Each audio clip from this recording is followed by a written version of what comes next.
बिस्मिल्लाहिर्रहमानिर्रहीम। अस्सलामु अलैकुम वरहमतुल्लाहि वबरकातुहू। नाज़रीन कराम, इस्लाम की बुनियादी बातें हिस्सा 3 में हम आपको खुशामदीद कहते हैं। आज इंशाअल्लाह वजल इस वीडियो में हम पढ़ें और सुनेंगे गुस्ल और इसके फ़राइज़ और इसके मसाइल। वीडियो आगे शुरू करने से पहले अभी तक आपने हमारे चैनल को सब्सक्राइब नहीं किया तो जल्दी से सब्सक्राइब कर लें और साथ बेल आइकन को भी दबा दें ताकि हर नई आने वाली वीडियो का नोटिफिकेशन आपको मिल सके। बिस्मिल्लाहिर्रहमानिर्रहीम। गुस्ल के फराइज।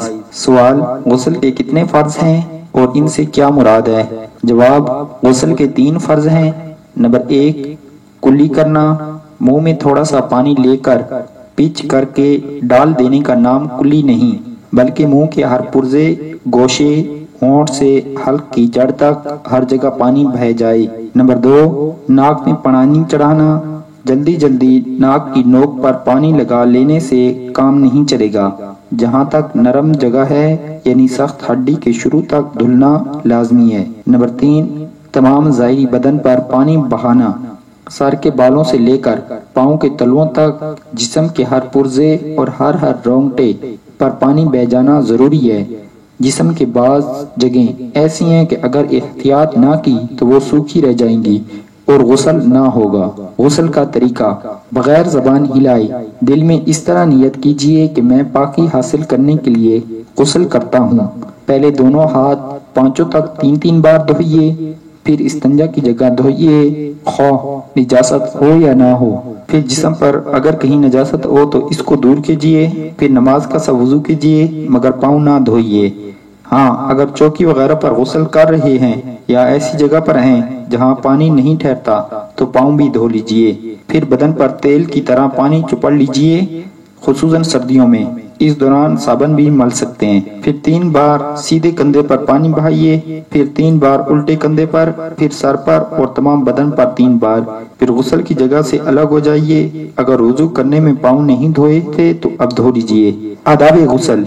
सवाल, निहाने में किन बातों को पेश नजर रखना चाहिए? जवाब, निहाने में दर्जेदार बातों को पेश नजर रखना चाहिए। निहाने में किबला रुख ना हो, तमाम बदन पर हाथ फेर कर मल कर नहाएं। ऐसी जगह नहाएं कि किसी की नजर ना पड़े। अगर ये मुमकिन ना हो तो मर्द अपना सतर नाक से लेकर दोनों घुटनों समेत किसी मोटे कपड़े से छुपा ले। मोटा कपड़ा ना हो तो हस्बे जरूरत 2 या 3 कपड़े ले, क्योंकि बारीक कपड़ा होगा तो पानी बदन से चपक जाएगा और माज़ल्ला घुटनों या रानों वगैरह की रंगत जाहिर होगी। औरत को तो और भी ज्यादा एहतियात की हाजत है। दौरान गुस्ल किसी किस्म की गुफ्तगू मत कीजिए, कोई दुआ भी ना पढ़े। नहाने के बाद तौलिया वगैरह से बदन पोंछने में हर्ज नहीं। नहाने के फौरन बाद कपड़े पहन लीजिए। अगर मकरूह वक्त ना हो तो 2 रकात नफल अदा करके मुस्तहब है। बेवुजू या बेगुस्ल के लिए ममनू काम। सवाल, नापाकी की हालत में कौन कौन से काम नहीं कर सकते? जवाब, नापाकी की हालत में ये काम करना मना है। नंबर 1, जिस पर गुस्ल फर्ज हो इस पर दर्जेदार काम करना हराम है। मस्जिद में जाना, तवाफ करना, कुरान पाक छूना, बेछुए ज़बानी पढ़ना, किसी आयत का लिखना, आयत का तावीज़ लिखना। ऐसा तावीज़ या अंगूठी छूना या पहनना जिस पर आयत या हरूफ मुक़त्तात लिखे हों हराम है।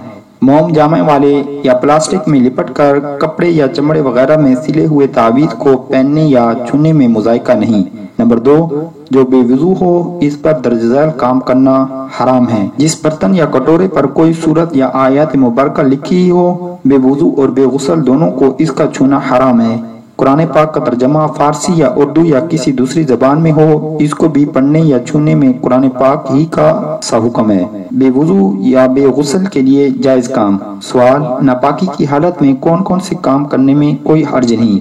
जवाब, नापाकी की हालत में दर्जेदार काम करने में कोई हर्ज नहीं। नंबर 1, जो बेवुजू हो वो दर्जेदार काम कर सकता है। नंबर 1, अगर कुरान पाक जुज़दान यानी गिलाफ में हो तो बेवुजू या बेगुस्ल जुज़दान पर हाथ लगाने में हर्ज नहीं।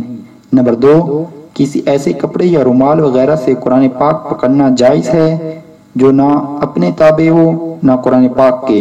नंबर 3, बेवुजू को कुरान मजीद या इसकी किसी आयत का छूना हराम है। बेछुए ज़बानी या देख कर पढ़े तो कोई हर्ज नहीं। नंबर 1, जिस पर गुस्ल फर्ज हो वो दर्जेदार काम कर सकता है। नंबर 1, कुरान पाक की आयत दुआ की नियत से या तबर्रुक के लिए مثلاً بسم اللہ الرحمن الرحیم یا ادائے شکر کے لیے الحمدللہ رب العالمین، یا کسی مسلمان کی موت یا کسی قسم کے نقصان کی خبر پر انا للہ و انا الیہ راجعون یا ثنا کی نیت سے پوری سورۃ فاتحہ یا آیت الکرسی یا سورہ حشر کی آخری 3 آیات پڑھیں، اور ان سب صورتوں میں قرآن مجید پڑھنے کی نیت نہ ہو تو کوئی حرج نہیں۔ نمبر 2، آخری 3 کل بلا لفظ کل بنیت ثنا پڑھ سکتے ہیں۔ لفظ کل کے ساتھ ثنا کی نیت سے بھی نہیں پڑھ سکتے، کیونکہ اس صورت میں ان کا قرآن ہونا متعین ہے، نیت کو کچھ دخل نہیں۔ نمبر 3، قرآن مجید دیکھنے میں کچھ حرج نہیں، اگرچہ حروف پر نظر پڑے اور الفاظ سمجھ میں آئیں اور خیال میں پڑھتے جائیں، کیونکہ خیال میں پڑھنے کا اعتبار نہیں۔